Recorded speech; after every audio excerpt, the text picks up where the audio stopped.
So one more thing is there, one more thing is there. यहां पर ऊपर, हाँ, यहां पर ऊपर एक जगह है, एक जगह है जहां पर जितने भी इंपॉर्टेंट वर्ल्ड के सबसे हाईएस्ट माउंटेन रेंजेस हैं वो यहां पर ऊपर में एक जगह जाके मिलते हैं। इधर से हिंदू कुश आता है, इधर से अपने हिमालयाज जाते हैं ऊपर से।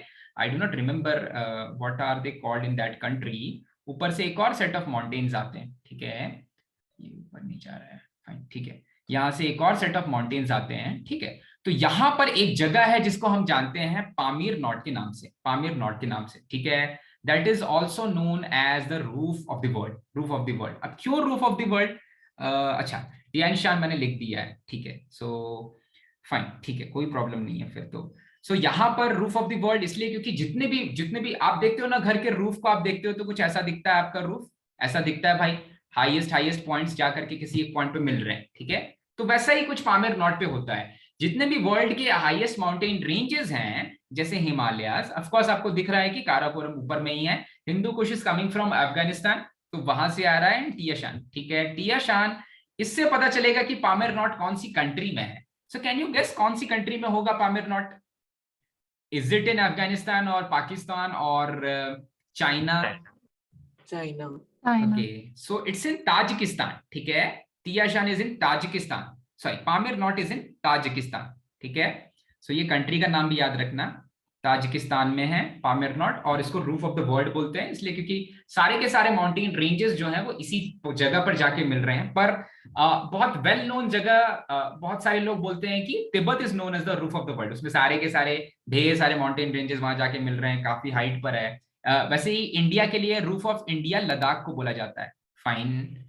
सो ये छोटी सी चीज जो मिस हो रही थी इन कश्मीर हिमालयास। जल्दी से आगे बढ़ जाते हैं नेक्स्ट वाले सेक्शन में, दैट इज हिमाचल, कुमाऊं, हिमाचल और कुमाऊं हिमालयास। हाँ, फाइन। सो कुमाऊं और हिमाचल हिमालयास, ऑफ कोर्स अब यहां पर जो ट्रांस हिमालयास वाला पार्ट है ना, बस वो खत्म होने लग जा रहा है, ठीक है। ट्रांस हिमालयास वाला पार्ट थोड़ा खत्म होने लग जा रहा है। और कौन सा पार्ट शुरू हो रहा है भाई? यहाँ पर तीनों पार्ट्स आपको दिखेंगे हिमालय के, ग्रेटर हिमालयास, लेसर हिमालयास और शिवालिक, तीनों ही पार्ट दिखेंगे, तीनों ही पार्ट दिखेंगे। और यहाँ पर कुछ और इंटरेस्टिंग सी चीजें होती हैं, सो वो सारी चीजों के बारे में बात करते हैं। So has all three division of Himalayas, greater, lesser and Shivalik. अब मैंने आपको बोला था कि लेसर हिमालयास और मिडिल हिमालयास को कुछ और नामों से जाना जाता है, ठीक है। तो धलोधर इसको हिमाचल प्रदेश में बोलते हैं और नतीबा इसको उत्तराखंड में बोलते हैं। सर अगर कभी आप वहां जाओ, या ये बहुत ही कॉमनली यूज टर्म बन गया एटलीस्ट ये धलोधर, ठीक है, धलोधर माउंटेन रेंज। वहां पर जो हिमालय की माउंटेन रेंज है उनको हिमालय नहीं बोलते, वो धलोधर बोलते हैं, ठीक है। सो फाइन, एंड नतीबा इन उत्तराखंड। सो हिमाचल प्रदेश वालों ने किसी दूसरे नाम से जाने लगा, तो उत्तराखंड वालों ने भी उसका नाम चेंज कर दिया। बट एनीवेज तीनों रेंजेस पाए जाते हैं, तीनों रेंजेस नहीं सॉरी, तीनों पार्ट्स पाए, तीनों डिविजन्स पाए जाते हैं, greater Himalayas, lesser Himalayas and Shivalik, okay. अब इंटरेस्टिंग चीजें इसमें क्या क्या होती हैं भाई? सो ये देख के आप गेस कर पा रहे हो ये क्या चीज है या कौन सी जगह है? कोई गेस कर सकता है क्या?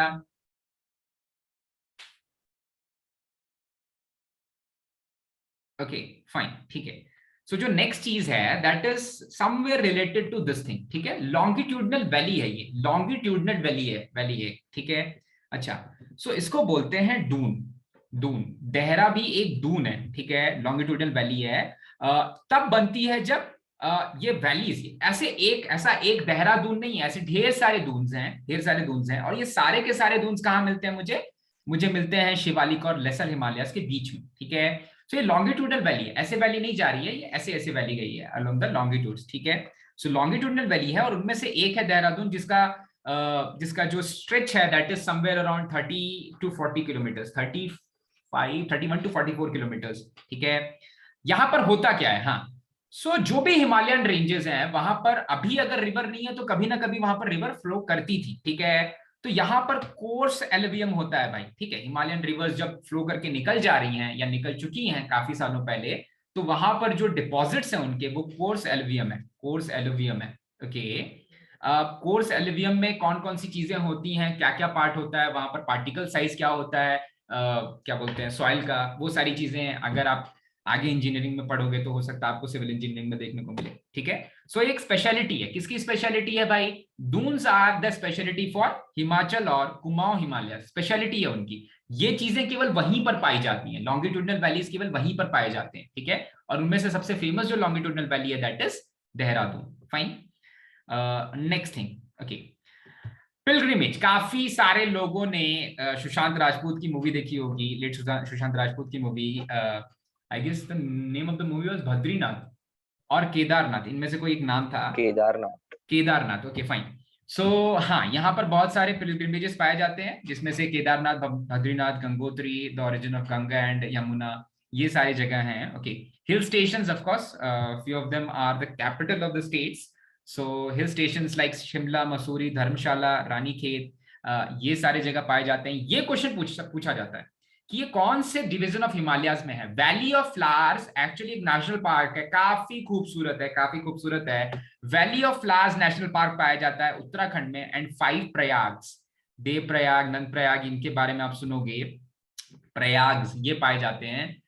Both of them are in Uttarakhand. So I was watching a show of KBC और उसमें ये 5 प्रयाग के नाम पूछा था, ठीक है, according to their altitudes, altitude. So you can go and check. अभी के लिए I do not remember their names, but हाँ, प्रयाग्स are found in this area.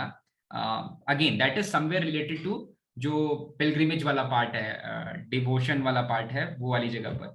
Fine, so national parks यहाँ पर पाए जाते हैं। नेशनल पार्क, ये नेशनल पार्क यहाँ पर पाया जाता है। और the confusing part is people think that valley of flowers is not a national park. ये वर्ड सुनकर के उनको लगता है कि नेशनल पार्क नहीं है, इसलिए क्रिटिकल है और ये क्वेश्चन काफी सारे एग्जाम्स में आता है।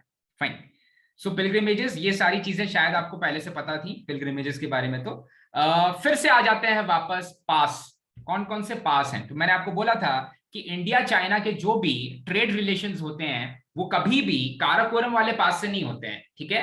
जो K2 के ऊपर काराकोरम का पास है वहां से नहीं होते हैं। इंडिया चाइना के जो रिलेशंस होते हैं, या फिर चाइना के साइड में there is some pilgrimage, I do not remember its name, वो भी जब विजिट करने जाते हैं भारत से लोग, तो दे गो वाया दिस पास, शिपकिला पास, ठीक है। So this is Shimla Tibet वाला पास। और यहां से बहुत ज्यादा चाइना इंडिया रिलेशंस अच्छे। आप सुनते होंगे कि शिपकिला पास बंद हो गया है, या न्यूज में तो इंडिया चाइना के बीच में टेंशन आ गई है एंड ऑल। फाइन, दूसरी चीज जो लास्ट ईयर बहुत ज्यादा न्यूज में था, that is the relations between India, China and Nepal. Limpiyadhura की वजह से, लिम्पियाधुरी एक जगह है, एक लैंड मास है, वो एक पास के पास है, and that pass is Lipulekh pass, ठीक है। सो लिपुलेख पास एक्चुअली ट्राइजेक्शन है इंडिया चाइना, जहां पर इंडिया, चाइना और नेपाल जाके मिलते हैं। सो लास्ट ईयर ये कंट्रोवर्सी बहुत ज्यादा थी कि नेपाल वाज सेइंग कि ट्रीटी ऑफ सिगोली के बाद जो लिम्पियाधुरी है वो उनकी जगह है एंड ऑल। सो वो सारी कहानी है, एनीवेज वो बहुत ज्यादा हिस्ट्री वाला पार्ट है, so not going into that. Lipulekh pass is in Uttarakhand. इसके वजह से थोड़ा सा लास्ट ईयर प्रॉब्लम्स हुई थी, टेंशंस थे इंडिया, चाइना, नेपाल के बीच में, स्पेशली इंडिया एंड नेपाल के बीच में। इसलिए हो सकता है ये एग्जामिनेशन पॉइंट ऑफ व्यू से इंपॉर्टेंट हो। Next is river basins, Indus की रिवर्स जो ट्रिब्यूटरीज हैं, दैट इज सतलुज, बेस या ब्यास बोलते हैं इसको हिंदी में, एंड रवि। तो सब्र शॉर्टकट में आप याद कर सकते हो, S for Sutlej, B for Beas and R for Ravi. So सब्र are the tributaries of Indus. And as I told about Ganga, यहाँ गंगा है तो उसके नीचे यमुना आकर के उससे मिलती है संगम पे, और इसके ऊपर कहीं घाघरा है, ठीक है। तो घाघरा ऊपर वाली नदी है, यमुना नीचे वाली नदी है। We shall study this again in river basins drainage systems, जब हम पढ़ेंगे तो ये वाली चीज फिर से आएगा, ठीक है। हाँ, ये कुछ भारत के सबसे ऊंचे पर्वत हैं, सबसे ऊंचे माउंटेन पीक्स हैं। One of them is Nanda Devi and the other one is Kamet, ठीक है। सो I guess, I'm not sure, this is the second highest peak of India, if you're not considering that K2 wala part. So this is the second highest peak of India, ठीक है। Kamet, this is also in Uttarakhand. So ये दोनों peaks के नाम may be possible कि आपको याद होने चाहिए, and they can come in the examination, ठीक है। Fine.